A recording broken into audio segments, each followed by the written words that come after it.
Lo maroma no miwo kinyi makawuono ruma so mane mogo kuom ote manya Karamogi Jong cholo no aka itichiu wachni mogika kukotieno mar tim licho hinga Migori County ngisa ni Joyce an gi madiera ni ker mar Kenya nyalo chiwo chik ni osara mondo medi gi 6% to employers ok tim kamano penjna wendo ni to benitie yo ma inyalo tim mondo gichul jotich pesa gi ote machielo Ruth Nyathi Ochieng bende wacho ni debed ni an ema okane ka uchumi berore kose jatend piny wuoye piny mane gik ma jopiny ne gombo winjo ok ne giwinjo singo go bende ok de wakwana kapok oket e tema penjo en ni jatend piny wacho ni ok obikawo gowi nyocho dhi China ne ok okawo gowi kose notuo ne hola mogik jatend piny owuoye gik ma affect jopiny directly atuoli to koro owinjore owuogi jopiny ywak ne chal ma oriwore gi sirikal aluo twak kanu moja enako mago moko kuom ote ma Karamogi Jong chwalo no kaachiel kod wachni mogik Zaki Joyce ka duoko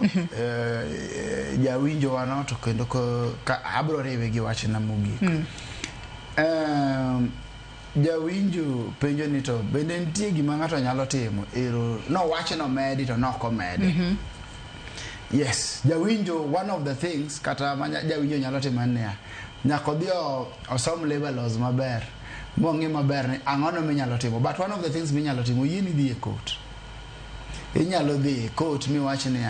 jatend piny no wacho ni mondo medwa 6% to an kaka neno ok otimruok nade ok omedwa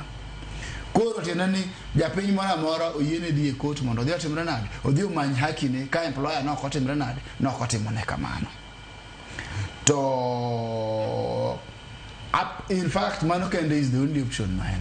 onge option ke option munyalo bedo go nyalo ng'anyo yo mamuol to king'anyo yo mamuol bende to tijino nitie ng'ama bende timre nade ng'ama dwaro koro inyalo dhi e court to court mondo court will give you protection at the same time to court bro fight for your rights at the same time so fight for your right to me protection koro kriembi tich at the same time ing'e wach ni nyaka judgment timruok nade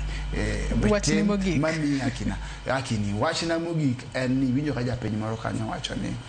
atuoli as outlive these days mana dieri okonga marach osetemo to koro kisane to se outlive gima anyalo wacho ni jatend piny nyaka bed ng'ama chiko iti tichiko iti kuom ng'ama nade to kikibed ni jatend piny timi advice to bende okitimri nade okay kaw kaka koro gima nyana neno the fight between FKE Federation of Kenyan Employers gi kotu ok nyen gima ber onego japiny in fact president onego bed jatend piny onego ng'enia gima Federation of Kenyan Employers wacho nega gigo are data based gigo are scientific research mote ma are very factual ochik gait owek winjo ji koro kaka kora tuoli gi sani kech mago to koro kizungu mawiye wacho ni flower girls mago flower girls ginyala wacho to giwuonde nikech gima nie ground gi gimi wacho kacha opogre kik giket labor day kata odiochieng machalo kamano bedo odiochieng ne na tuoli ni ji wuok ji odhi e pap ji dhi ne na tuoli to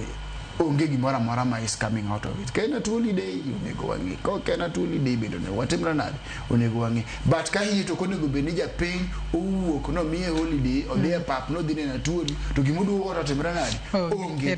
mago gik maginyalo kata somonwa back in the offices and we will listen okay koro gikone ni japiny jatend jopiny okaw advice ma jomoko miye for free to kiko to winja gi katuo erokamano inya CPS Zaki